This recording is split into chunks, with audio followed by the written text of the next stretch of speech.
నా వల్ల కాదు. నేను బాగా అలసిపోయాను, దాహం కూడా వేస్తోంది. నేను ఒక సూపర్ మ్యాన్ కదా, అందుకే నాకు అలసటగా లేదు, నాకు దాహం కూడా వేయడం లేదు. మీరు ఇక్కడ కూడా ఎలా పోట్లాడగలుగుతున్నారు? సరే కానీ ఇక్కడ కూర్చొని పోట్లాడుకుందాం. నా ఉద్దేశం కూర్చొని విశ్రాంతి తీసుకుందాం, కానీ ఇక్కడ కూర్చుందాం కాసేపు. ఏమైంది? ఇది అడవి, మన ఇంట్లో సోఫా ఏం కాదు నువ్వు ఇలా కూర్చోడానికి. నెమ్మదిగా కూర్చోవాలి కదా.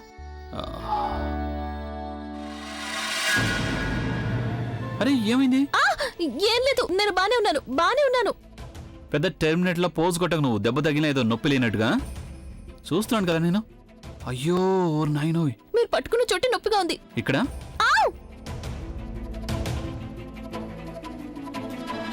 ఓ మై గాడ్, దీనికి కుట్లు పడతాయి. ఏంటి? నా దగ్గర ఒక ట్రీట్మెంట్ ఉంది, ఇప్పుడే చేస్తాను. ఏం చేస్తారు?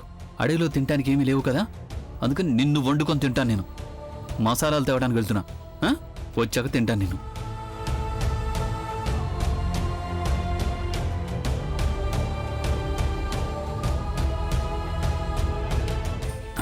ఇదెక్కడి నుంచి తెచ్చారు? హిమాలయాల నుంచి సంజీవని మూలికని తెచ్చాను.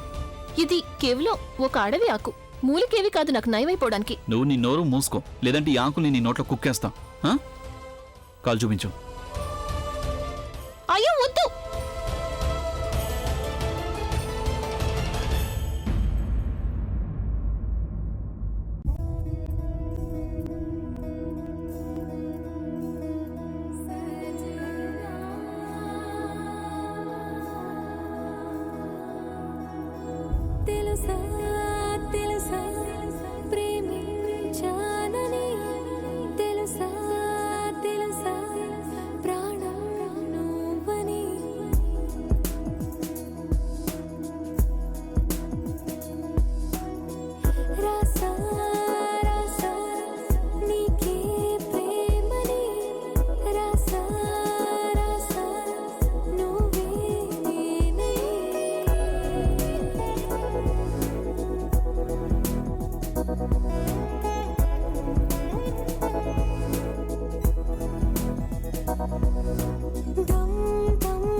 క్వశ్చన్ తెలుసా, లోకంలో చాలా కష్టాలు కేవలం నోరు మూసుకుంటే తీరిపోతాయి. వెళ్దామా?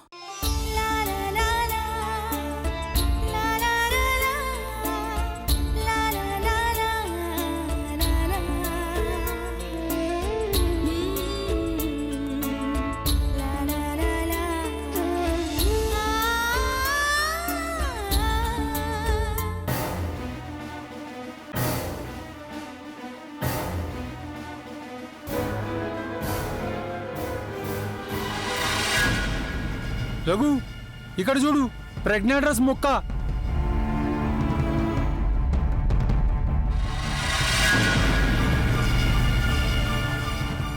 అంటే దీని అర్థం వాళ్ళు ఇక్కడే ఎక్కడ ఉన్నారు, మనం సరిగ్గానే వెళ్తున్నాం. పద కృష్ణ, అటువైపు వెళ్దాం. పద పద. ఆలియా, ఆర్ యు ష్యూర్ వాళ్ళు ఇక్కడే ఉన్నారా? అవును, ఎందుకు లేదు, ఈ ప్లేస్ నాకు అంత సరిగ్గా అనిపించడం లేదు. యు ఆర్ రైట్, వాళ్ళేదో సరైన వాళ్ళైనట్టు. స్వీట్ హార్ట్, అలాంటి వాళ్ళు ఇలాంటి చోటు నుంచి ఆపరేట్ చేస్తారు. అర్థమైందా నీకు? పద. సరే అయితే నువ్వు వెళ్ళు, నేను ఇక్కడే ఉంటాను.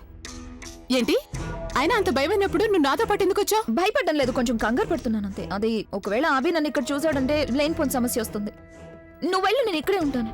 మరి ఆ విషయం నువ్వు ముందెందుకు ఆలోచించలేదు? ఇప్పుడే మనసుకు తట్టింది, ఇప్పుడే చెప్పాను. Okay fine, you are impossible. ఇక్కడే ఉండు.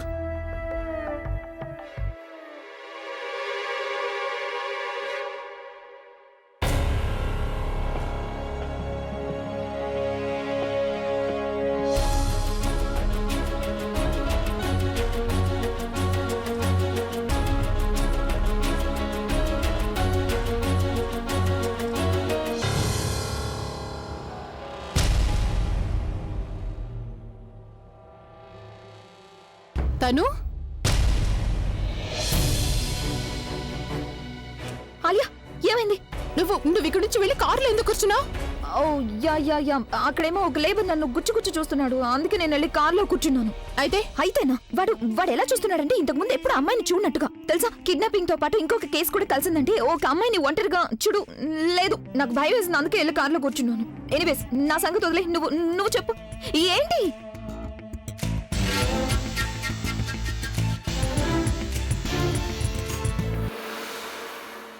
ఇప్పుడు నాకు కూడా ఆకలేస్తోంది. ఇదేంటి ఎంత విచిత్రమైన అడవి, ఇక్కడ నేల మీద పళ్ళు కాస్తున్నాయి. అయ్యో తినకండి, ఏదైనా పక్షి తినేసి పడేసి ఉంటుంది. అరే పళ్ళు పైన ఉన్నాయి. నాకు తెలుసు, నేను నీ ఐక్యూ చెక్ చేస్తున్నా అంతే. అలాగా, ఆ, నా ఐక్యూ మీకన్నా బెటరే. ఈ అడవిలో నీ బుర్ర పనిచేయడం మానేయలేదు కదా అని చెక్ చేస్తున్నాను. ఛీ, పనిచేస్తోంది, చేస్తోంది. ఏమైనా నీకు థ్యాంక్స్ చెప్పి తీరాలి. ఈ అడవిలో క్యాంపింగ్ చాలా మజా వస్తోంది. మీకు మజాగా ఉందా? అవును, అడ్వెంచర్ చేస్తుంటే మజా రాక ఇంకేం వస్తుంది. ఇక్కడ అడ్వెంచర్ ఎక్కడుంది? ఇక్కడుంది. ఈ చెట్టా? ఆ, సిటీలో ఉండే మనిషి చెట్టెక్కి ఫ్రూట్స్ తెంపి దాన్ని తింటే అప్పుడు దాన్ని అడ్వెంచర్ అనుకుని ఇంకేమంటారు చెప్పు. అంటే మీరు చెట్టు ఎక్కుతారా? How nice. మీరు ఎక్కండి ప్లీజ్, ప్లీజ్ ఎక్కండి ప్లీజ్, చాలా మజాగా ఉంటుంది. నేను కాదు, నువ్వెక్కబోతున్నావు. నేనా? నేనే లేకగలను. నేను అమ్మాయిని కదా, మీరెక్కండి. నువ్వు అమ్మాయి వై ఉండి నా నెత్తినెక్కి ఆడగలిగినప్పుడు చెట్టెందుకు ఎక్కలేవు చెప్పు. అయినా లోకంలో ఆడవాళ్ళు చేయలేని పనులంటూ ఏమున్నాయి, అవునా? ఆ చెట్టయితే ఎక్కలేం కదా.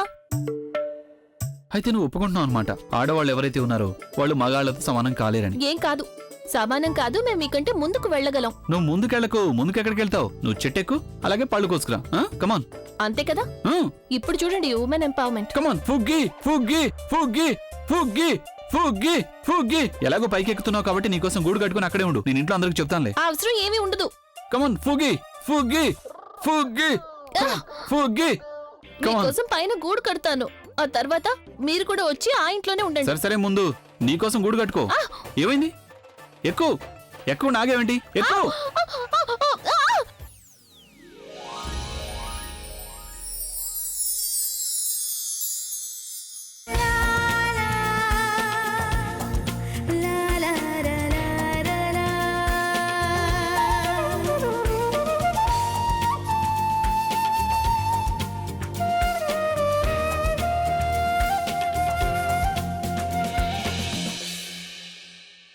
సారీ. నువ్వు అసలు ఏ పని చేయడానికి పనికిరావు. అది అది నా కాల్ చాలు, నువ్వు ఇలాగే చేస్తుంటావు. ఒకసారి నా నెత్తిని కాడతావు, ఇంకోసారి నా మీద పడతావు. అయినా భర్తకు ఆకలిస్తుందంటే వాడి కోసం ఒక ఫ్రూట్ తీసుకురాలేవా నువ్వు? నేను తీసుకొచ్చేదాన్ని, కానీ నువ్వు ఊరుకో, నేను తీసుకొస్తాను. లే, సరే వదిలే, నీ వల్ల ఏ పని కాదు అది. ఇప్పుడు చూడు నేను ఎలా ఫ్రూట్స్ తెంపి తీసుకొస్తాను. జాగ్రత్త.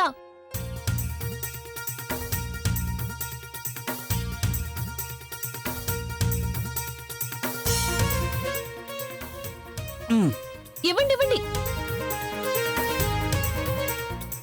ఇదిగో ఇదిగో తీసుకో. Thank you. ఏయ్ ఆకలి దేవి ఫుగి, నువ్వు నా కోసం ఆగలేవా? నేను నీకోసం చెట్టు ఎక్కి ఫ్రూట్స్ తెంపి తెస్తుంటే నువ్వు నేను లేకుండా తినేస్తున్నావా? కిందికి వచ్చే వరకు ఆగలేవా? సారీ, ఆకలి వస్తుంది. ఇంకొకటి ఇవ్వండి. ఇది తీసుకో, ఇదిగో. అలా చేయకండి, చూడండి నాకు బాగా ఆకలిస్తుంది, అందుకే తినేసా. ఇంకొకటి ఇవ్వండి. ఆకలిస్తుంది కదా, అయితే నేను తింటాం చూస్తూ నీ ఆకలి తీర్చుకో. ఎందుకంటే నేను ఇంకా ఏమీ ఫ్రూట్స్ ఇవ్వను నీకు. ఇక్కడున్న పళ్ళని నేనే తినేస్తా, నా ఆకలి తీర్చుకుంటా. నేను ఆల్రెడీ నీకు ఒక ఫ్రూట్ ఇచ్చాను కదా, అదే ఎక్కువ. మీకు తెలుసా, ఆకలితో ఉన్న వాళ్ళకి తిండి పెట్టి దాహంతో ఉన్న వాళ్ళకి నీళ్ళు ఇస్తే పుణ్యం వస్తుంది, కానీ మీకైతే నన్ను ఏడిపిస్తేనే పుణ్యం వస్తుంది అనుకుంటాను.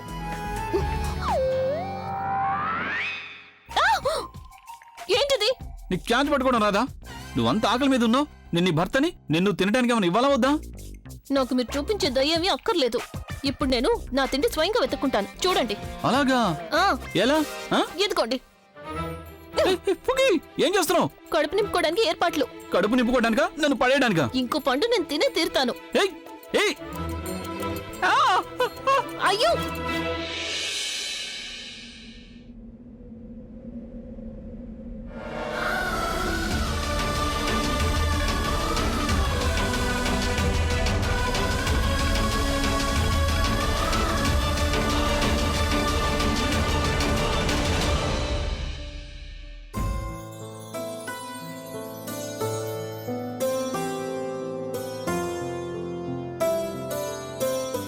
అరే ఇది చూసావా? ఏంటి? అరే అవును, దీనిలోంచి శుభ్రంగా కనిపిస్తోంది. మీరేం చేస్తున్నారు? మనం తిరిగి తిరిగి అటెళ్ళి ఈటెళ్ళి మళ్ళీ ఇదే చోటుకు వస్తున్నాం. ఇదిగో చూడు, ఈ దారి, ఈ రాళ్ళు, ఈ చెట్లు, ఈ అడవి, ఈ పొదలు, ఇవన్నీ. ఇది అడవి కదా, ప్రతి చోట అన్ని సేమ్ గానే ఉంటాయి. ప్రతి చోట ఇలాంటి చెట్లే ఉంటాయి, ఇలాంటి పొదలే ఉంటాయి. అలాగే ఈ రాళ్ళు ప్రతి 20 అడుగులకి ఇలాంటి రాళ్లే కనిపిస్తాయి. అలాగా? ఆ పదా.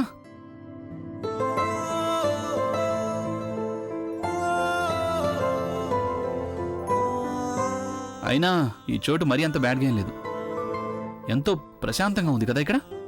Fresh air, peaceful environment, no noise, no pollution. నేనేమంటానంటే ప్రతి మనిషి క్యాంప్ వేసుకుని తన వాళ్లతో కలిసి వచ్చి ఇక్కడ హాలిడే చేసుకోవాలి. దాంతో ప్రపంచానికి దూరంగా వాళ్ళు ఎంజాయ్ చేయొచ్చు. కానీ గవర్నమెంట్ వాళ్ళు ఇక్కడ ఏమైనా సింబల్స్ పెట్టాలి. దాంతో ఎవరు దారి తప్పకుండా ఉంటారు కదా. హే, ఉమ్. ఈ విషయం నువ్వు నాకు ముందే చెప్పు ఉండాల్సింది. ఏంటి అదే సైన్, సింబల్ అంటే? అంటే మార్క్. దాంతో ఒకవేళ మనం తిరిగి మళ్ళీ అదే చోటుకు వచ్చామనుకో, అప్పుడు మనం ఆ చోటుకు వచ్చి వెళ్ళామనే విషయం తెలుస్తుంది.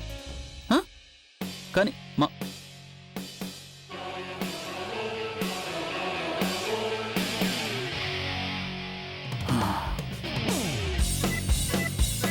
అయినా కానీ ఇదిగో కాసేపు మాట్లాడకుండా ఊరికే ఉంటావా?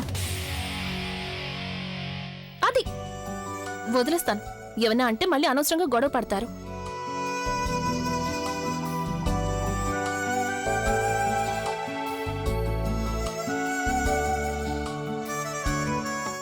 అది సరే, మీరు ఇన్ని రోజులు ఇంటికి దూరంగా ఉన్నారు కదా, అన్నిటికంటే ఎక్కువగా మీరు ఏం మిస్ అవుతున్నారు? నేను నాన్నమ్మని మిస్ అవుతున్నాను, నా గిటార్ని మిస్ అవుతున్నాను, నా బెడ్ని మిస్ అవుతున్నాను, అండ్ మై ఫేవరెట్ పిల్లో. మరి ప్రేమను మిస్ అవ్వడం లేదా?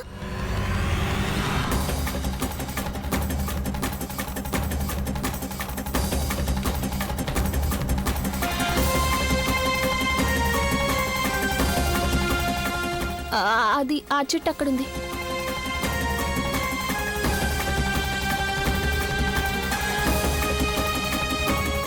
నేను తనుని ఎందుకు మిస్ అవ్వట్లేదు? నేను తనని ప్రేమిస్తున్నాను, మరి తను కూడా నాకు జ్ఞాపకం రావాలి కదా.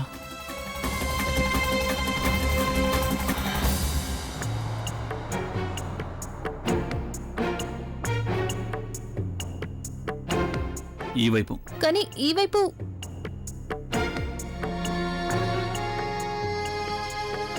నేనున్నానే. ఎంత స్టూపిడ్ ప్రశ్న అడిగాను.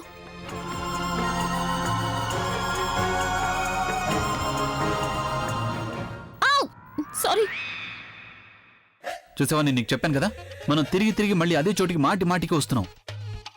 అదెందుకంటే మీరు నేను చెప్పేది వినడం లేదు. నీకు కేవలం అవకాశం కావాలి కదా, నువ్వు ఇంటెలిజెంట్ అనే విషయం నా దగ్గర ప్రూవ్ చేసుకోవడానికి. అది ఫ్యాక్ట్. ప్రూవ్ చేయాల్సిన అవసరం ఏమీ లేదు. Bless you. చూడు, నీ మాట విని నాకు తుమ్ము కూడా వచ్చింది. ఫ్యాక్ట్. బాగా అలసటగా ఉంది, లేదంటే బాగా పడి నవ్వేవాణ్ణి నీ మాటలకి. మనం మాటికి ఒకే చోటికి రాకుండా ఉండాలంటే ఏం చేయాలి? నా దారిలో రండి, గమ్యం దానికదే వచ్చేస్తుంది. సరే, నువ్వు ఎలా చెప్తే నేను అలానే చేస్తాను. చూస్తాను నువ్వు నన్ను నా గమ్యం వరకు చేర్చగలవో చేర్చలేవు.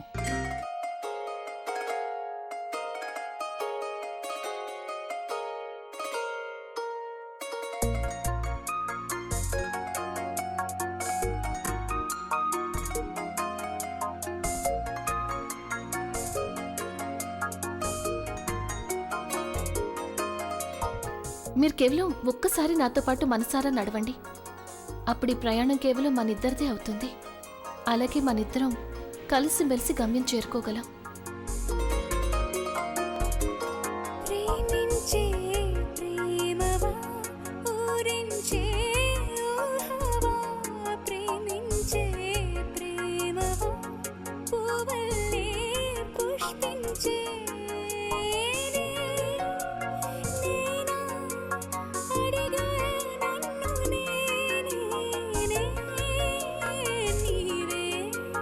హృదయం అన్నదే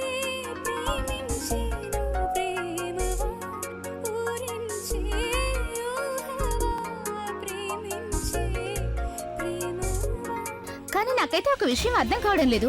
మనందరం ఇంత బాధపడతామని సరళ గారికి తెలిసినప్పుడు మరి ఆవిడ మనకు చెప్పకుండా ఎందుకు వెళ్ళిపోయారు? నానమ్మ పెద్దమ్మ గురించి ఏమైనా తెలిసిందా? లేదమ్మా, అన్ని చోట్ల వెతికాం, తన గురించి ఏమీ తెలియలేదు మాకు. సరళ ఏమైనా కనిపించిందా? అమ్మమ్మ అన్ని చోట్ల వెతికావు, ఎక్కడా కనిపించలేదు. మీకు ఎక్కడైనా కనిపించారా? లేదు బాబు, అన్ని చోట్ల చూసి బాధగా అనిపిస్తోంది. అసలు ఏమీ తెలియడం లేదు. నానమ్మ ఇప్పుడు ఇక పోలీసులకి ఇన్ఫార్మ్ చేసి తీరాల్సిందే. నేను ఇప్పుడే ఫోన్ చేస్తాను.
ఏమైంది ఆలియా? నువ్వు అక్కడి నుంచి అంత త్వరగా ఎలా తిరిగి రాగలిగావు? ఆలియా చెప్పు, టెల్ మీ, ఏం జరిగింది? God give me a second. తను మొత్తం అంతా తలకిందులైంది. ఐ మీన్ నేనేం ప్లాన్ చేసినా కూడా నా ఐడియాస్ ఏమీ కూడా సక్సెస్ఫుల్ అవ్వవు. ఎందుకని? ఆ కార్పొరేటర్ మీద నా బెదిరింపుల ప్రభావం ఏమీ పడలేదు. అతను ఇప్పుడు ఏం చేశాడు? ఆ కార్పొరేటర్ అక్కడ లేనే లేడు. వాడి సంగతి వదిలేతాను, అక్కడ ఇంకెవ్వరూ లేరు. అన్నయ్య కూడా లేడు, ఆ ప్రజ్ఞ కూడా లేదు. అండ్ నాకేం అర్థం కావడం లేదు నేనేం చెయ్యాలో. అయితే ఇప్పుడు తను నేను వాడిని బెదిరించినట్టుగా ఖచ్చితంగా చేసి తీరాల్సిందే. వద్దు ఆలియా, వద్దు. ఒకవేళ నువ్వు పోలీసుకి ఇన్ఫార్మ్ చేసావంటే, తన పేరు చెప్పావంటే అప్పుడు మన పేర్లు బయటపడతాయి. నేనేదో ఒకటైతే చేసి తీరాల్సిందే కదా తను. Let me think. ముందు కారెక్కు.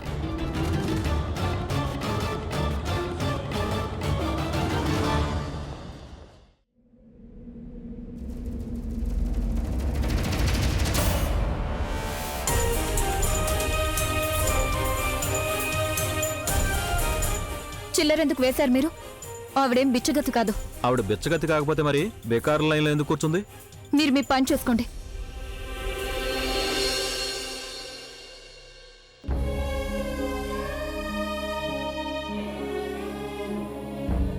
అమ్మా, అమ్మా చూడు, చూడు నీ బుల్బుల్ వచ్చిందమ్మా.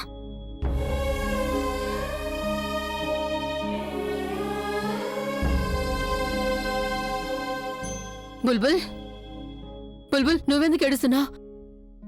ఏమైంది? అమ్మా నువ్వు ఇక్కడేం చేస్తున్నావు? ఏం చేస్తున్నావు? అది గుడికి నేను ఒక్కదాన్నే వచ్చాను.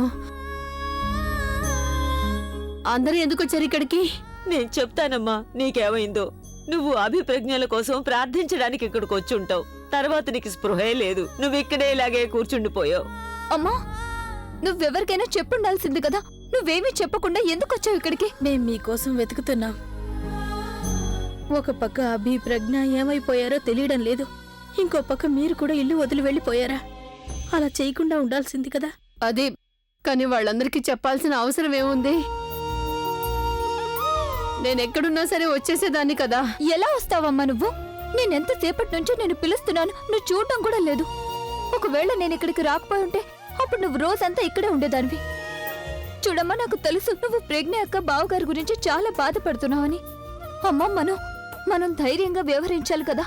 ఇలాంటి సమయంలో మనిషి ఇంట్లో వాళ్లతో పాటే ఉండాలి, వాళ్లకు దూరంగా కాదు. నేను ప్రయత్నం చేశాను బుల్బుల్, నేనెంతో ప్రయత్నం చేశాను. నిద్రపోవాలి, నాకు నిద్ర పట్టాలని. నేను వాళ్ళిద్దరి గురించి కూడా ఏం ఆలోచించలేదు. కానీ వాళ్ళిద్దరు నా మనసులోంచి వెళ్ళడం లేదు, నాకు నిద్ర పట్టడం లేదు. నా మనసు అంతా గందరగోళంగా మారింది. అందుకే నేను ఇక్కడికి వచ్చాను, ఆ అమ్మవారి దగ్గరికి, వాళ్ళ క్షేమం కోసం ప్రార్థించడానికి. ఇప్పుడు నేను ఇక్కడికి వచ్చినంత మాత్రాన వీళ్ళందరికీ చెప్పాల్సిన అవసరం ఏముంది? ఎందుకు వీళ్ళందరినీ ఇబ్బంది పెట్టావు? నేను వచ్చేసేదాన్ని కదమ్మా. అమ్మా క్షమించండి, నా వల్ల మీ అందరికి ఇబ్బంది కలిగింది. అలా ఏమి అనకండి, నేను మీ బాధను అర్థం చేసుకోగలను. మీరెలాగైతే బాధపడుతున్నారో అలాగే మేం కూడా బాధపడుతున్నాం. అయినా సరళ గారు, మీరైతే ధైర్యమే కోల్పోయారు కదా. పెద్దవాళ్ళమైన మనమే ధైర్యాన్ని కోల్పోతే మన పిల్లలకి ఎవరు ధైర్యం చెప్తారు? వాళ్ళు బెదిరిపోతారు కదా. వాళ్ళని ఎవరు సంభాళిస్తారు? ఇన్ని రోజుల నుంచి నేను ధైర్యంగానే ఉన్నాను కదమ్మా. ఒక్కసారి కూడా ఏడవలేదు నేను ప్రజ్ఞ అభిల కోసం. ఎంత ధైర్యంగా ఉన్నాను నేను. అందరికీ ధైర్యం కూడా చెప్పాను కదా, కానీ ఇప్పుడు నా ధైర్యం అమ్మా పోయింది. ప్లీజ్ అమ్మా. నేను ధైర్యంగా ఉండలేకపోతున్నాను. అందుకే నేను దేవుణ్ణి అడగడానికి వచ్చాను, నా పిల్లలు ఎందుకు కనిపించడం లేదని. కానీ భగవంతుడు నా మాటలకి సమాధానమే చెప్పడం లేదు. పొద్దున్న నుంచి ఇంతసేపు అయిపోయింది, ఏం సమాధానం రావడం లేదు. అత్తయ్య మీరైనా అడగండి అమ్మవారిని.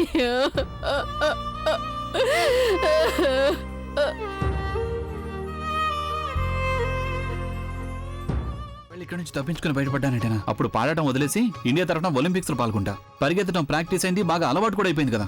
ఇండియా కోసం 2-3 గోల్డ్ మెడల్స్ అని గెలుచుకుని తీరుతాను. High jump, long jump, running, climbing అన్నీ చేసేసాం. నువ్వు కూడా పాల్గొంటావా? చూడు, వెనక నుంచి ఫస్ట్ వచ్చే వరకు ఎలాంటి మెడల్స్ ఉండవు.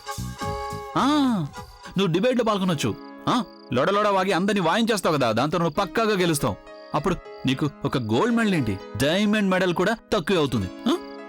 సరే, ఎక్కడైనా కూర్చుని కాసేపు విశ్రాంతి తీసుకుందాం. పదండి. అదిగో అలా చూడండి, అక్కడికి వెళ్ళి విశ్రాంతి తీసుకుందాం.